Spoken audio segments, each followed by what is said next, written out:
Good morning, church. My name is John Exell, and God has worked in me to will and to do for His good pleasure.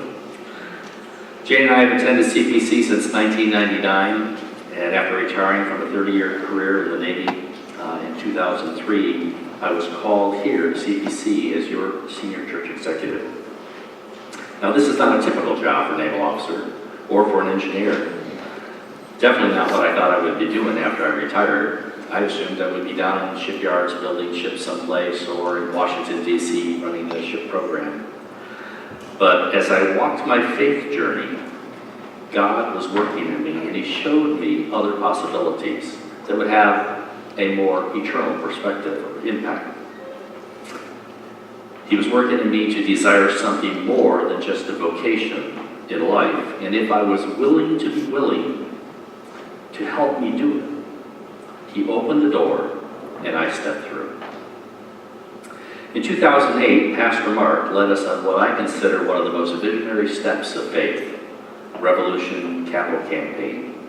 As a church, you raised $1.3 million for a vision of partnering Farsight in Albania and Turkey, Sierra Leone, on-site, where we were able to expand storage in the Walton Center, and we were able to renovate the Barnard House for ministry.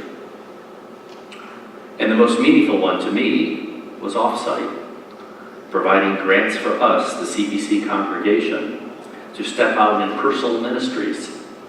Mark challenged us to get out of the pew and find a personal ministry to get involved in. But I was sure he was talking about you, not me. After all, I already had a ministry. I was here serving as your church executive, taking care of all those plumbing and sewage problems that you keep me busy with. That's how I serve the Lord. But how much more could I do? And where would I find the time? Well, the Great Recession took care of that. When CPC had to cut back hours, we closed the office on Fridays, and my Fridays were free. And then, when problems started developing in the Kingdom Center, I was asked to get involved to help solve some of the problems. Kingdom Center was a transitional homeless place where CPC was supporting that ministry. But wait a minute, I don't do homeless. That's somebody else's ministry. Give me a nice spreadsheet to clean up, a construction project to organize, not the homeless. After all, most of them, they just made bad choices and they're living with the consequences, right? Or they're mentally ill and need professional help, and I'm certainly not trained for that.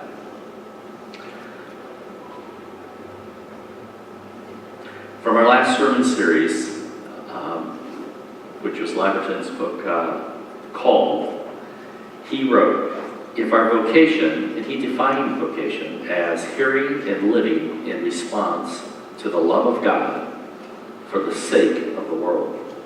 If that's our calling, we need to grasp that it includes us following Jesus into the lives and places of suffering. That resonated with me. It was in and through Pastor Mark's challenge that I have come to recognize God continuing to work in me to change my will and my way by doing His will. He orchestrated me having to step in personally to help Quattrella and her sons, who were residents at the CPC room at Kingdom Center, and He forever changed me. I believe He made me glimpse the residents of the city or Kingdom Center through His eyes. In reading Luke 4:18, Jesus said He was anointed to proclaim good news to the poor and set at liberty those who are oppressed. I thought, if His call to us is to follow Him, shouldn't I be doing likewise? So 7 of us from several churches started a new 501c3 called the City Center Transitional Living, continuing this important ministry for homeless families with the help of a Faith in Action grant from CPC. And as I got to know more of the residents and hear their stories, my heart was broken. Some had come out of domestic violence. Many were former addicts struggling with drugs and alcohol. Some of the residents had just made bad decisions, or life had dealt them some terrible circumstances, and they found themselves homeless with their kids. So I see now they, the homeless, are some of the very real captives and oppressed that Jesus came to set free. And he can not only use my skills and my spreadsheets to help them through City Center, but he can use my growing love and compassion for them to be a part of the transformation to wholeness in Jesus Christ. I am truly blessed that God has helped me, transforming me to be willing and able to work alongside others in our congregation and from our community to make a difference in the lives of our City Center residents. I pray God is likewise working in each of you to be willing to find your call in your ministry. Are you willing to be willing? If you'd like to know more about City Center and how you may be able to help us, some of us will be in the back in the narthex after service. You can sign up for our newsletter to keep up with what's going on, volunteer to do meals, maybe become a mentor to a resident. And you are also invited to join us. This is in your bulletin. You're invited to join us on July 13th as we celebrate the opening of 8 more rooms at City Center to provide homeless parents a safe and wholesome environment to raise their kids. In closing, Brandon Keith has a song, Give Me Your Eyes, which has become a most meaningful song in my life journey. Please listen as Jason sings this.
Give me your eyes so I can see everything that I keep missing. Give me a love for humanity.